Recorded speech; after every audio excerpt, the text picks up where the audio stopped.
Yes, we are recording. All right, guys. Here is another Fun Factor episode. This one I am actually really excited about. I have always been a fan of the Deadbolt. I think it looks cool. I think they can be made to be beastly crawlers. I've got mine here under some covers, just sneak peeking it, because in a very, very soon, a very, very on the horizon, it's an episode that's coming up real quick. I cannot figure out how to say that.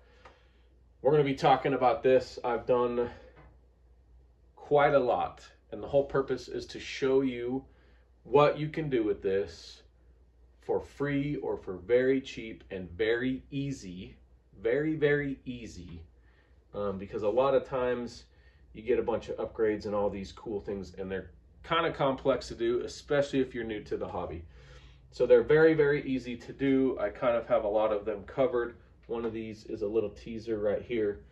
But anyways, this is the Axial SCX24 Deadbolt, aka the Dreadbolt Roberts. So let's go see it out on the rocks. We'll come back in here and give it a Fun Factor score and see if it did as bad as the Jeep, because that was bad. I don't know if that score is going to get beat anytime soon. So we'll catch you guys back here in a few moments. Okay, Matt, go ahead.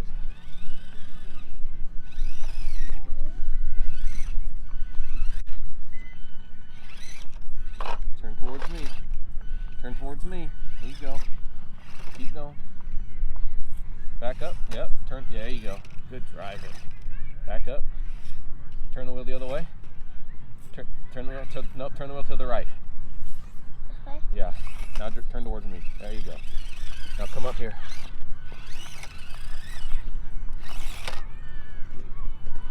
There you go.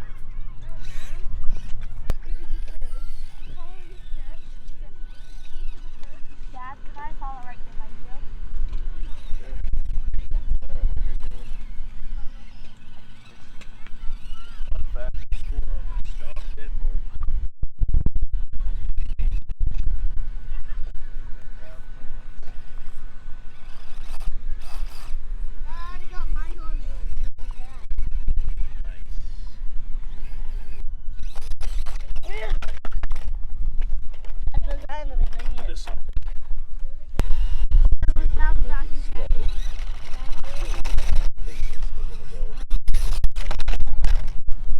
Try with some speed.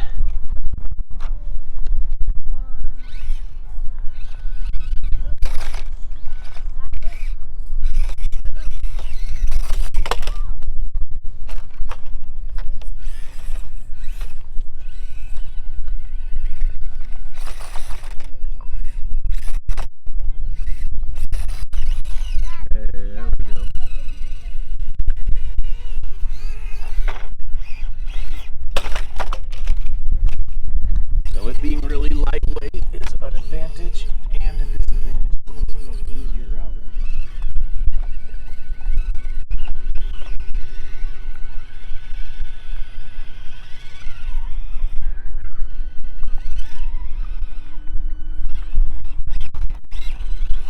There we go. I'm going to try a couple things with it real quick. Oh, Dad. Oh, I would have caught it, bud, but I didn't have a hand for it. Sorry. That's okay. The battery popped out now. What? The battery popped out.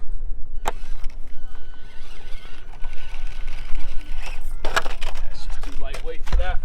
Sorry, Dad, again. All right, drag brake. We're going to test out the drag brake here.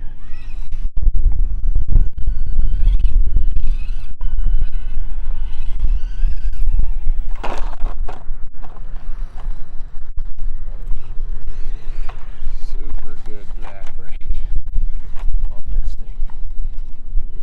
When I let go, it stops. Really nice.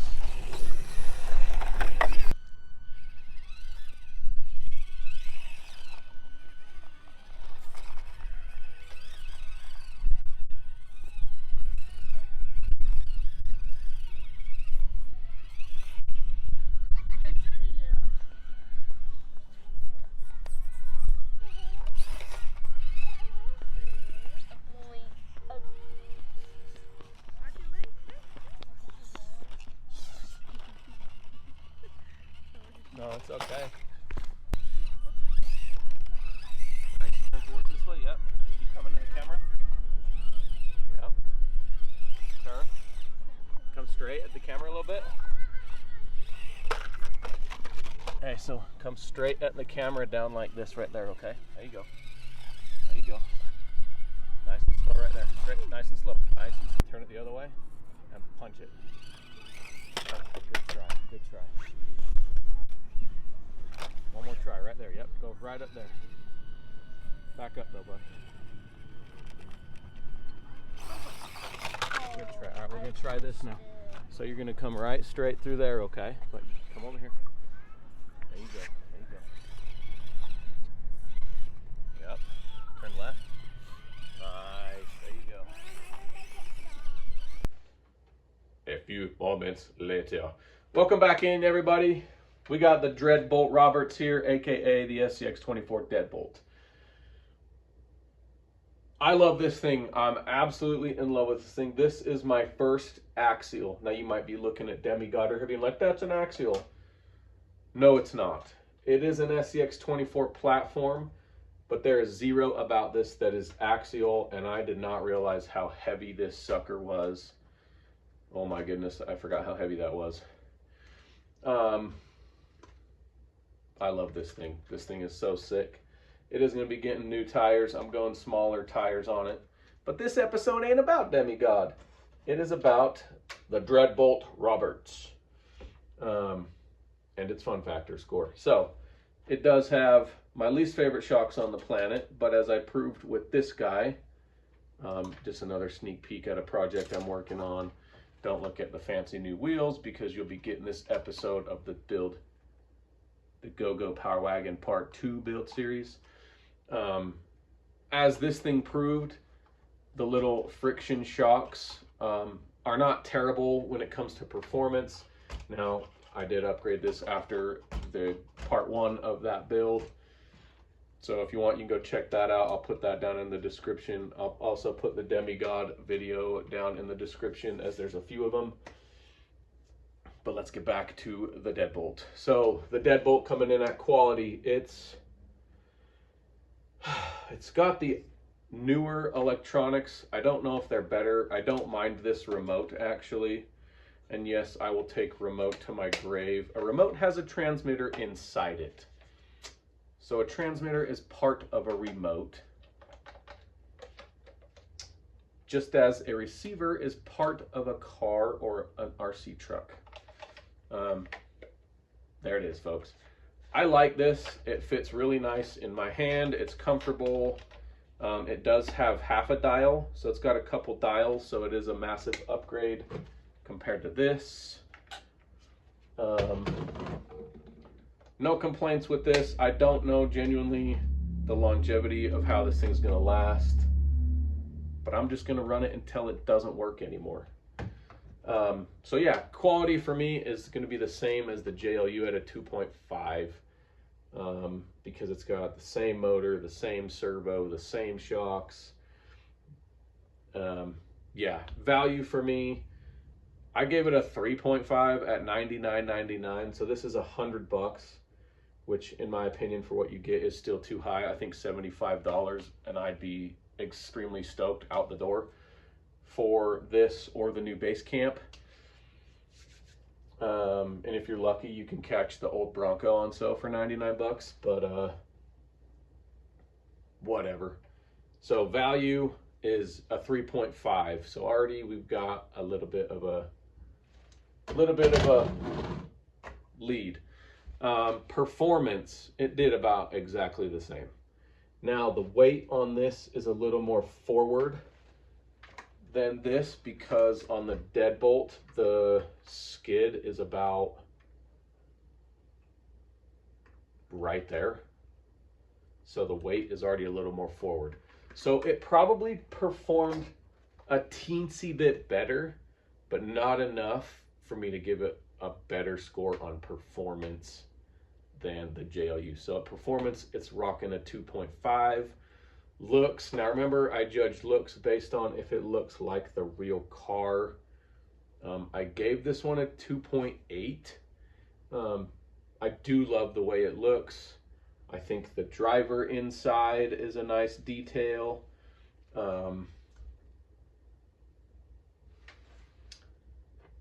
But again, it's let down by this thing right here just totally takes away from the looks. This one broke off, and now that I have filmed this and able to show this, I'm actually just gonna take that off because I can't really stand it. It is nice to have to grip and pull it off, but I think it looks horrendous.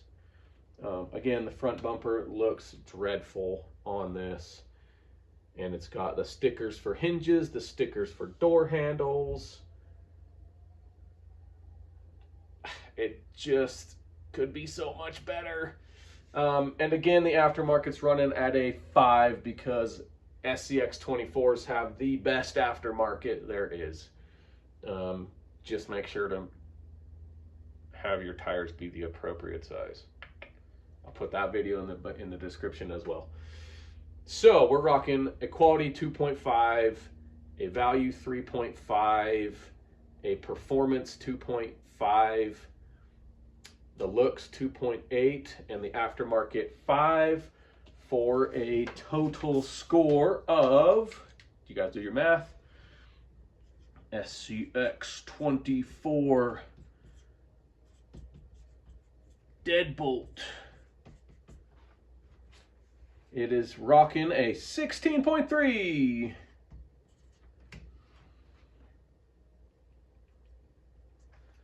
So we are gonna make some room right down here.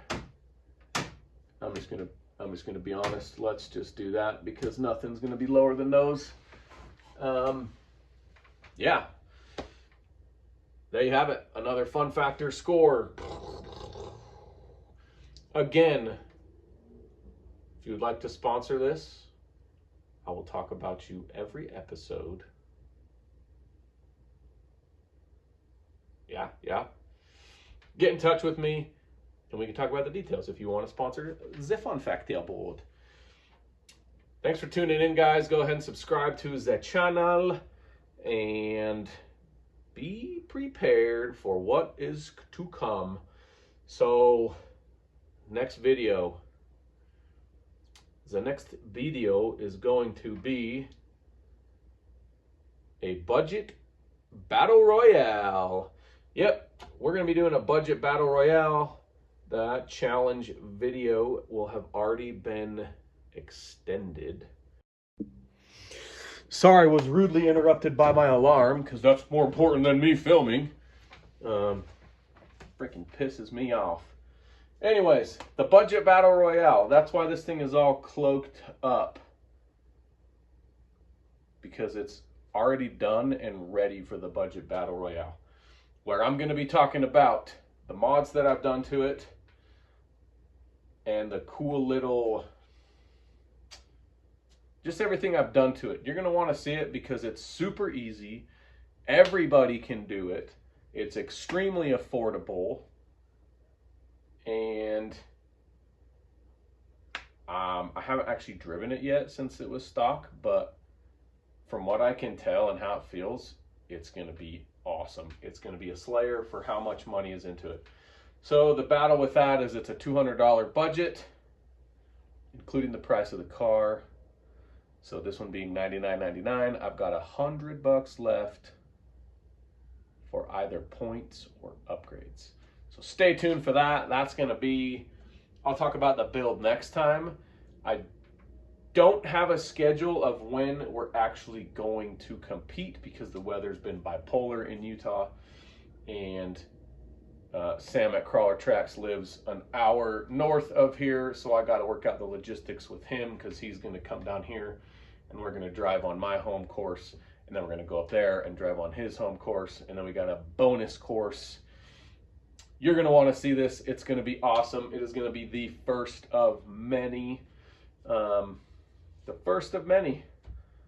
And I'm probably going to add another thing to the scoreboard, which will be our budget battle winners, and what the budget battle was. So I don't know. I'm toying with that idea. Anyways, thanks for tuning in to this week's episode of Mount Olympus RC. We'll catch you all later.